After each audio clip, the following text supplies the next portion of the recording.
Hi everyone, Nina here. In today's video, we're going to talk about the color swatches for Watercolors stamp set. Ever since we came out with the Color Swatches stamp set, which is the one showing on the left here, we received many requests on having bigger rectangles for watercolors. I personally love the size of the rectangles in the original Color Swatches stamp set. As a beginner, I feel very comfortable practicing with them. I still feel strongly that getting over the fear is the key to learning something new. However, I wondered what it would be like to have the swatches bigger.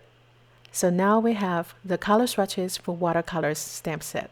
The first thing you'll notice is that this set is a 4x6 stamp set and all images will fit perfectly in a mini MISTI. The original set is a 5x7 stamp set and everything fits in the mini MISTI except the 10 color swatch grid on the left. Now let's compare the bigger stamp from each set, which is the 24 swatch grid on the left and the 12 swatch grid on the right. They're exactly the same size. You can use your matching die for the 24 swatch grid on this 12 swatch grid. We will have a matching die set for the new stamp set, so don't forget to check back later. Another difference is that we removed all the blending indicators, as you can see on the original swatches. This new set is designed for more advanced users, and I assumed that you know what you're doing. I thought it would be fun to try some circles after all the rectangle swatches, so we could practice shadows and highlights with them. I have a fun idea to use all the practice pieces on a card that I'll show you later in this video. Nothing goes to waste.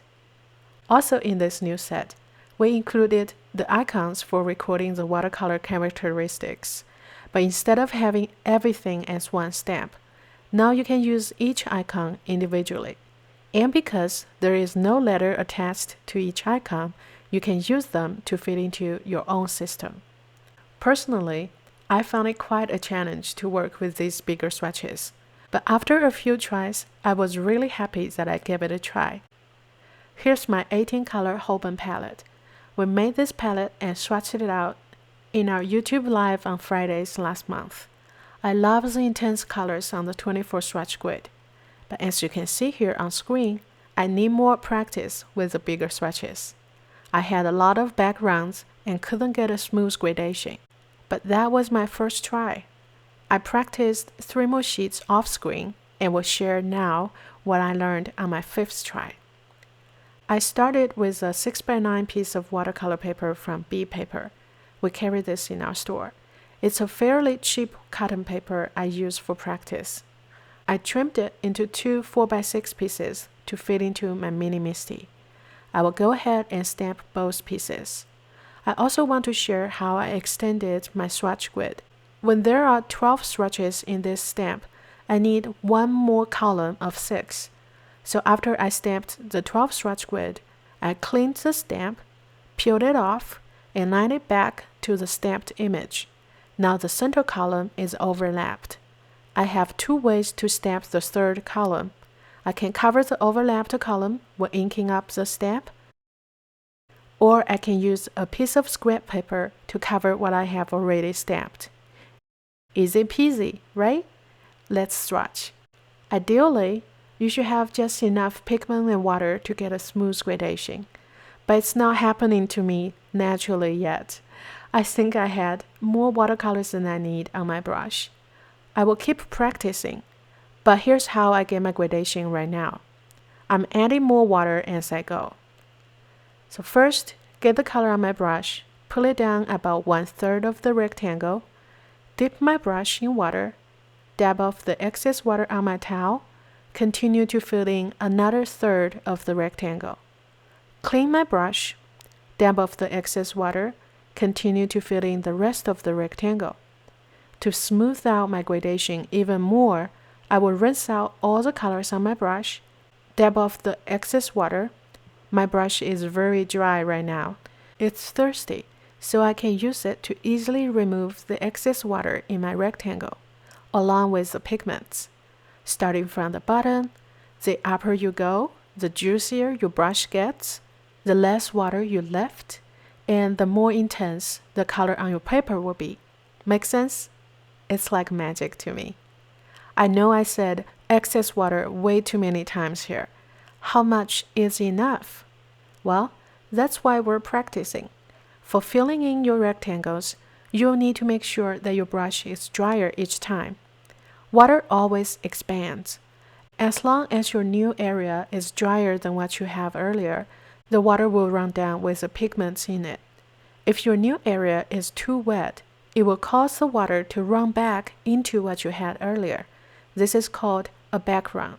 It will create a cauliflower effect, which is not what we're trying to achieve here. As for the last step I used to even out the gradation, my brush wasn't as dry as it could be. I think it depends on how fast the pigment in your watercolor sets on paper. Sometimes you'll lift up way too much pigment. And for those swatches, I will wait till the first layer dries to do another layer on top, like the hot pink color here.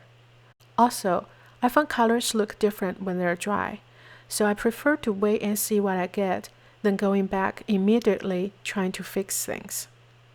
After swatching out all the colors, I went back to make some of the colors more intense. This is very fun and relaxing for me. Now the comparison. On the left is my first try, and on the right is my 5th try. What a big difference. And I've learned so much about my colors during this process.